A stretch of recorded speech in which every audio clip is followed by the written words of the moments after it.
Okay, so we're gonna practice is the technical stand-up. All right, so I'll demonstrate the move. Okay, you're gonna be here, shoulder width, right? You're gonna cross your body, right, with your arms, right? Tuck your chin into your chest, bend your knees, tuck your tailbone, right? Make sure that your knees are not going in front of your toes, right? Keep them back. Okay, sit down and wait until your elbows touch your knees, okay?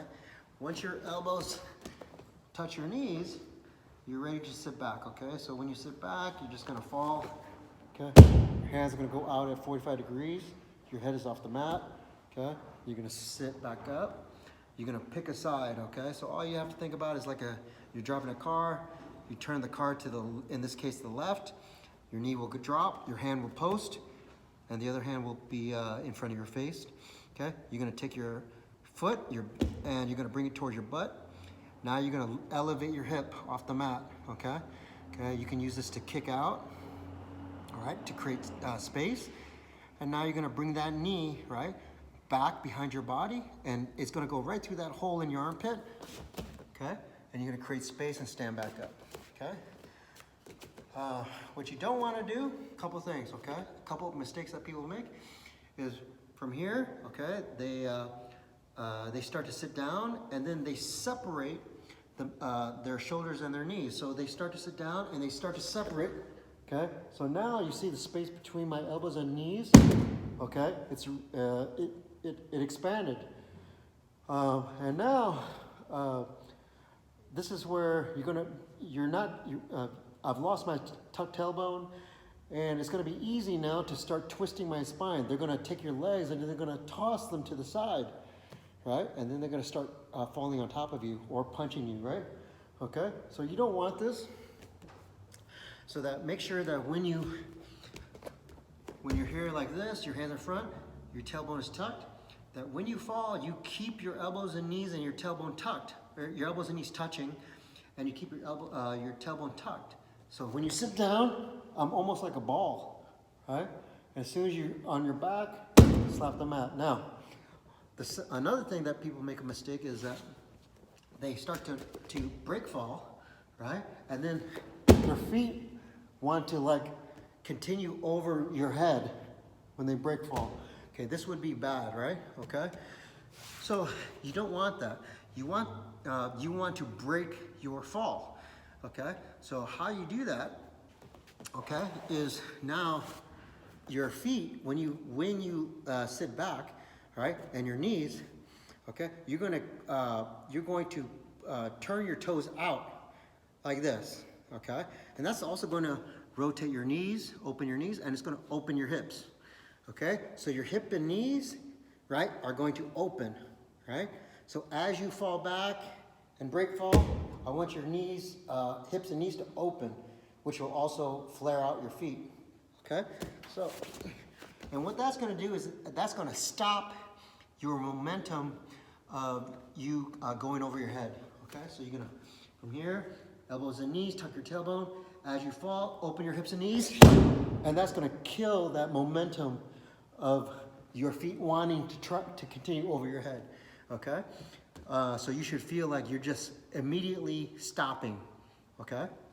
Once you're here, like this, just pick a side, okay? You can turn the wheel, okay, or sit up, and now you're gonna pick a side, so you're gonna turn the steering wheel either to your right or to your left, okay? Right? Big steering wheel, big steering wheel, protect your face, post your hand, bring your foot back towards your butt, okay? And now just elevate your hip, okay? You see my whole hip, my knee, my foot, everything's off the ground, okay? Now, another mistake people do is when they go out to extend the foot to kick, they extend the hip like this. So now you see my hip is not a frame anymore. It's leaving my frame. And this is not good because now I want to sit back down, okay? If somebody grabs my foot and they start to pull it, okay, I'm gonna end up back on the mat. So from here, make sure your tailbone is tucked and you maintain this frame so that I'm not kicking with my foot, I'm kicking with my knee. And you see my frame here? It's not moving.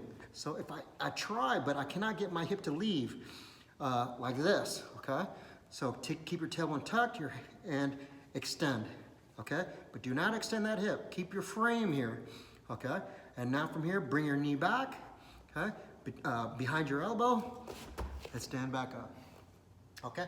Now, the last thing is, from here, is when people stand back up, okay, they lose their knee frame and their hip frame when they stand up. So when I stand up, you're gonna see my legs are gonna go really wide like this, okay? So right here, as I start to stand up, my legs are too far apart. So if somebody pushes me here, okay, or I'm gonna end up falling again, all right? So what you need to do is maintain your knee and hip connection. Keep your frame, okay? So there's a couple ways to do that.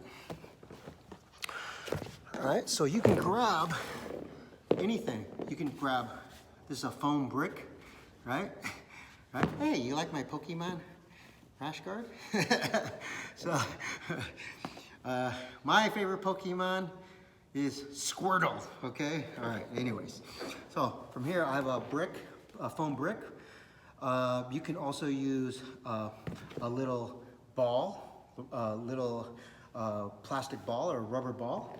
Okay, I also have these are for resistance training, right? So it's just a resistance band. Okay, so whatever you want to use, that's fine. But the purpose is to keep, okay, your knees, okay, together to remind you. So here I put it in between my knees, okay? So you see that I have to like force my knees open a little bit so that I can keep a little bit of tension on the band, okay? So now, okay, it's gonna be hard for me to open my legs wide, okay? Because of the bands, okay? So you want them to be shoulder width, okay? Now from here, when I sit and I break fall, okay, you're gonna see that I maintain this little bit of tension, right? Okay, right here. Now I'm gonna sit up and I'm gonna turn the steering wheel, right? Post my hand, protect my face. I'm gonna step back, right? There's still tension on this band, okay? And now from here, when I float my legs, it's still there. I'm maintaining this frame. Now when I step back with this knee, when I pull this knee back, because of the band, it's also gonna pull my front knee, right? So when I step back, it's gonna pull my front knee with that rear knee. And then I'm gonna stand up. So now I maintain a frame, okay? All right, so again, right? Okay, so together, right? You see that action right here? Okay, so when I pull this knee back, I'm dragging my front knee with it so that it moves as a frame, okay? Right? So again, you don't want your motion, you don't want to lose your frame like this. Say now you saw my rear leg go back, but you see my front knee didn't move much. So now I'm like a wide stance. This is gonna be, you're gonna be off balance, okay? Another way is, instead of your knees going out, you take something like this or a rubber ball, right? And you squeeze, and now I'm squeezing my knees in, okay? I'm not like a lot of tension. It's just enough to be able to hold this this foam brick in place, okay? So now I'm doing the same thing, right? I sit, break fall, sit up, turn the car, post the hand. Okay, so now my knees have to gently squeeze, right, as I stand up so that I don't lose this brick between my legs, between my knees, okay? Right? And this is just practice so that you start to understand shoulder, hip, and knees, one frame, always moving together, like this, right? Okay, and not doing like this. So now you see my hip is leaving the frame, okay? My leg, one leg is leaving the frame, okay? And then you can practice. Once you have that, then try to pretend, do the break fall, but pretend like you're still holding that foam brick, or gently pushing your knees out, but you're creating a small tension in between your knees so that you create a stability and you're thinking about one frame. So from here now, I do the same thing, okay? I'm pretending I still have that tension or that ball here, right? So that when I bring that knee, I'm holding on to that ball or that band, right? And stand up, okay? All right, so these are things that you should practice when you're doing the technical stand-up. I'm gonna go through a whole series of just basic movements in submission grappling that will help you to understand all this skeletal frame and structure that we're building, and then how to implement them into these basic movements. Okay, so keep practicing, and I'll talk to you guys soon.